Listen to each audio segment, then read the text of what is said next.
Business Council is a private sector institution of COMESA. It is formed under the COMESA Treaty and known as a consultative committee that will bring together the business community to present their issues and impediments to industry at a policy organ level, articulate those issues and influence policy as it's being developed through the common policy organ meetings that are taking place at an annual level. You know, over the past 25 years, COMESA has established quite a number of institutions, and CBC is one of them. In fact, CBC's genesis began about 19 years ago through discussions within the Council of Ministers meeting that was held in Kigali, Rwanda, and through the COMESA summit that was held at the time in 2005, where there's a discussion to establish an institution, a private sector institution that's going to bridge the gap of defragmentation between public and private sector. So in 2006, the discussion was ongoing through the Next Business Forum, and onwards till 2009, when finally COMESA managed to secure resources to set up the private sector institution through hiring of a CBC coordinator. The first coordinator was hired in November in 2009, and the second coordinator, who I was at the time, was hired in 2010, and we began to set up the CBC. So initially, the Business Council was just a project.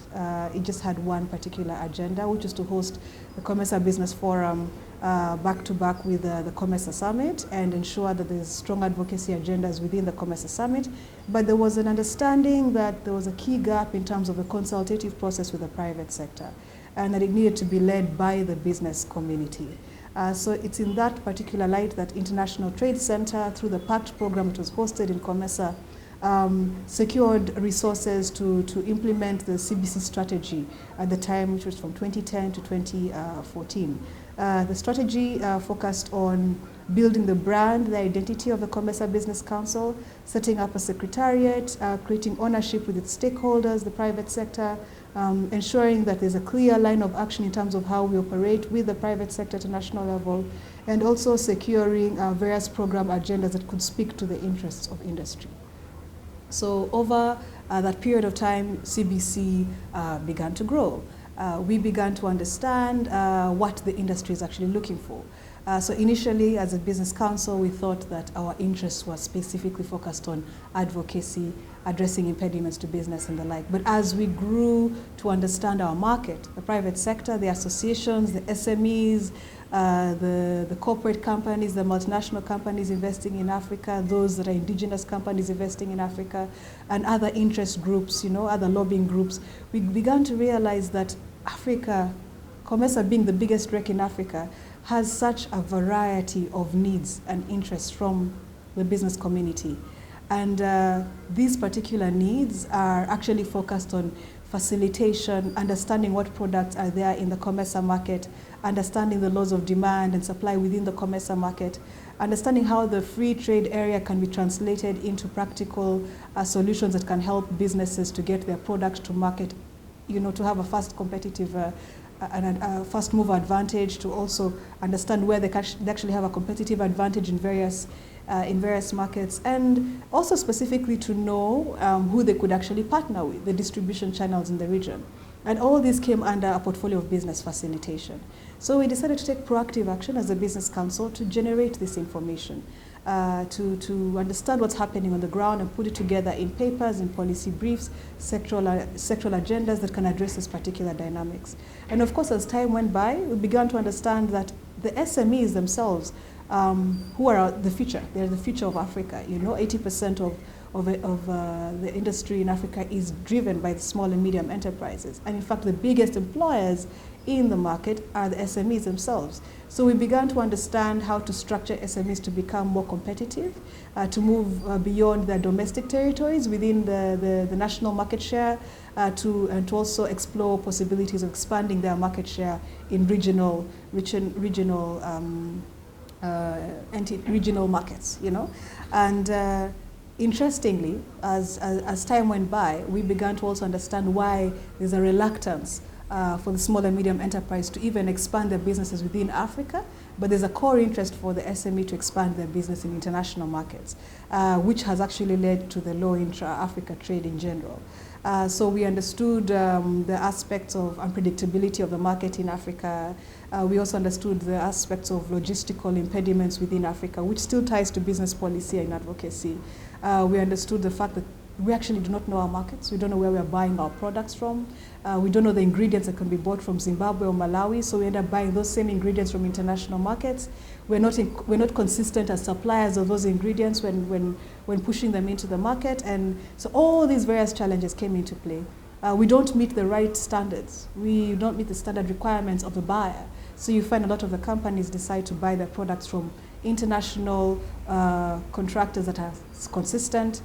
They will invest to ensure that they meet the purchasing and standard requirements of a buyer and the like, and they prefer to do that to avoid, high-risk situations, or even to damage the reputational integrity of a company, because companies want to show they've sold quality goods at the right time and within the right price to their various markets.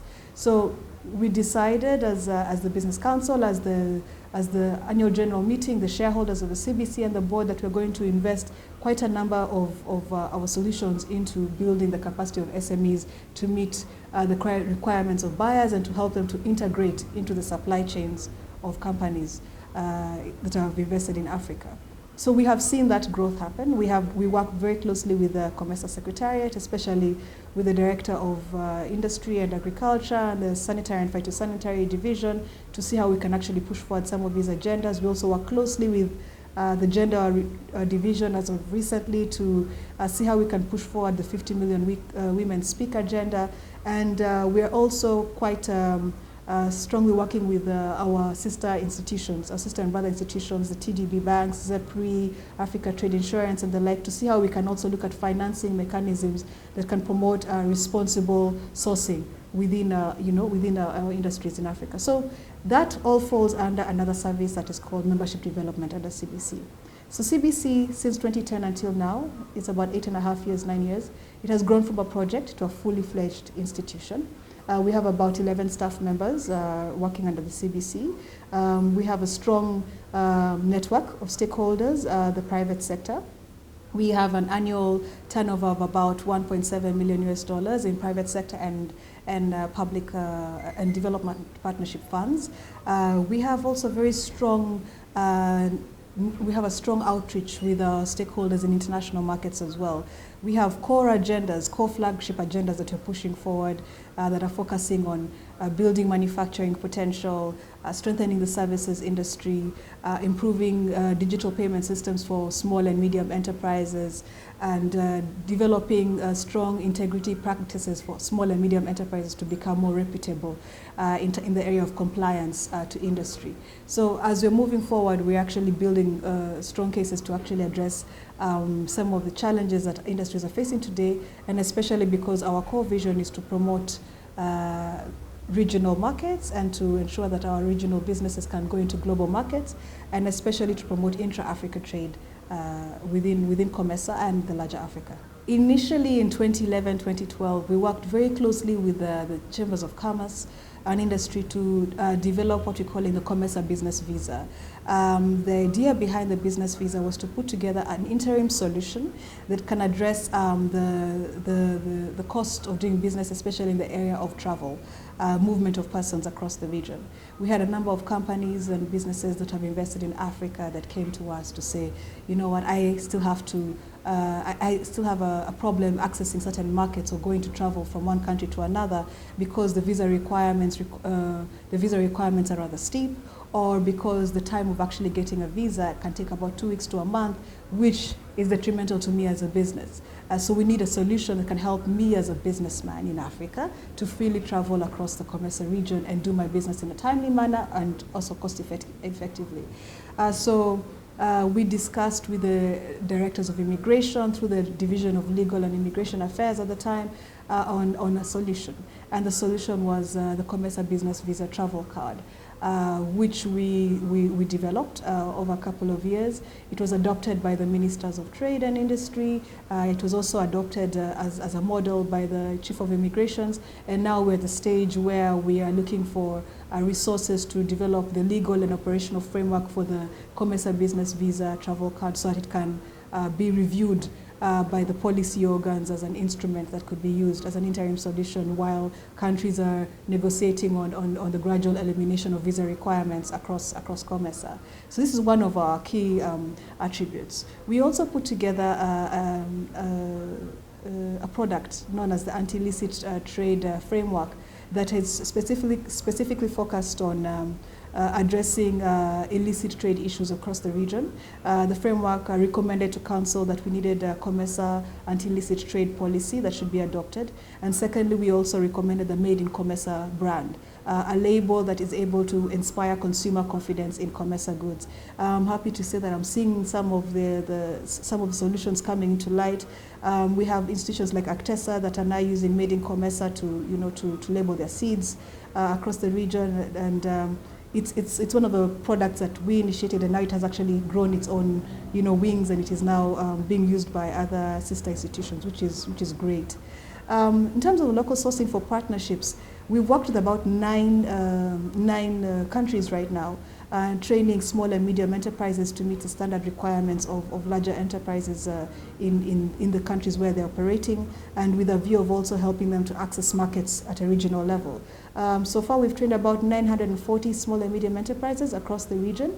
And out of that, we've seen about 20 contracts signed between suppliers and buyers, and we are still continuing to see the progress in terms of synergies and partnerships between some of these companies, the SMEs and the buyers. So this is one of our key success stories. As time went by, it's about a 3-year project. So as time went by, we got to understand that we need to narrow our focus a little bit to about 2 countries so that we can see how we can create the partnerships between the 2 countries after we finish the training on the ground. So the model is simply looking at growth enterprises that have been in the market for about 5 years with at least 10 employees under their wing. We train them, we visit their farms, we take them to field visits to larger companies where they can see how the HACCP standard is. HACCP is a hazard analysis and critical control point standard, how it's being applied in various companies, and how what it means to actually get certified as a business. So we also help them to carry out an interim audit of their own business before a technical officer or an auditor comes to visit them on site. We also negotiate with the governments and with the bureaus of standards on taking over the project once we leave the country. And this has been a successful model so far, and we're looking to see how we can push it forward as we move, as we expand our portfolio into other countries. So that is also one of our core projects. Of course, just of recent, like I mentioned, we are also looking to set up a digital payments platforms for small and medium enterprises. This project is specifically looking at linking various stakeholders in the private sector market with central banks as well, who are the regulators, to see how we can develop a cost-effective, affordable payments platform that can allow mobile wallets to operate effectively and facilitate cross-border traders to be able to buy and sell their products online without necessarily being affected heavily on their pockets. So we're trying to see how we can negotiate for the lowest denominator of cross-border transaction that could be affected to actually set up this particular dynamic. We're also trying to see how we can develop a platform that is interoperable, that is able to work across a number of countries, that can be able to create partnerships and synergies between banks to banks, banks to MNOs, mobile network operators, merchants, technology companies, switch systems, and the like. So there's quite an ecosystem, a diverse ecosystem that is supporting mobile payments in the region, and we're trying to see how we can improve their partnerships where they're existing, or even establish new ones where they're not, in terms of interoperability and collaboration across the region. Of course, to do that, we need a regulatory framework, a regulatory policy. So we are now developing a model. We're developing a business case study that can guide a common payments policy for COMESA on SMEs. And from there, we'll be looking at developing the model itself and launching it within a number of pilot countries. So that's also another key flagship project for CBC. One of the strong points that we do have, because CBC believes in accountability and integrity, and we also believe in anti-corruption compliance for SMEs, we have tried to address this at a particularly SME, medium-sized level, because we know that quite a number of countries in the region have already set up anti-corruption compliance codes, and in fact they have integrity organizations within their own mechanisms at a government level and even at a private sector level. And it should be noted that for corporate companies, it is a standard procedure. It is obligatory for them to have anti-corruption compliance codes and codes of conduct and the like. But for small and medium enterprises, given the complexities of setting up an SME, setting up your own business, given the fact that you have specific amount of operational funds that are covering your overheads and the like, it is very rare that you'll find a company deciding to sit down and put together a code of ethics or compliance, or even to determine the various actions that you'd be taking that could actually lead you into dealing in aspects of corruption. So we have taken it upon ourselves as a business council, working with some of our partners, to train SMEs on the various hiccups they could face along the way that could end up destroying their integrity as a business, and how to mitigate those kind of risks. And we're also helping them to develop compliance codes for their businesses and to implement them at a firm level. In the long term, we would like to also develop a regional code of anti-corruption for COMESA that is going to be implemented by the private sector. The most important thing about the Business Council is that its vision is beyond the institution itself. It's about the private sector. It's about industry. We strongly believe that industry is the engine of growth within the region. We believe that industry is the backbone that will support our competitiveness as Africa. And we believe that we can actually challenge the various doctrines that have been driving Africa, to have a very dark narrative and create a different story altogether that can improve our landscape and our ecosystem and make us so competitive that we are the biggest market in the world. So there's so much that goes into just that statement. It means touching on policy. It means touching on practical solutions that are improving businesses. It means encouraging consortia, collaboration mechanisms that are actually boosting the capacity of industries to operate regionally and also grow together and operate at an international level. It even means the fact that there's stronger collaboration and political will amongst the presidents, the heads of state, to improve our own environment, our own industries, to ensure that we can become stronger together. So there's so much that is there within the Business Council that is focusing on that particular dynamic. Hence the reason why you can see in our 2018 to 2022 strategy, our long-term vision is building regional and going global. And as you're aware, we held the SOS 21 COMESA Business Summit in Nairobi, Kenya, where we brought together 4 heads of state. We had the strong political will and support from the COMESA Secretariat through the COMESA Secretary General, Madam Chileshe Mpunduka Pepwe, and we also had a strong support from, His Excellency Uhuru Kenyatta, who invited the presidents to come together to discuss key solutions on how to improve our industry, within a regional roundtable. And the solutions that were discussed there were very clear and practical.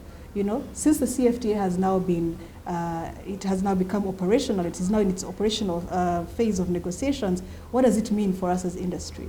So we had to bring forward for us to come together and provide the right products to the right markets in Africa and then move beyond that.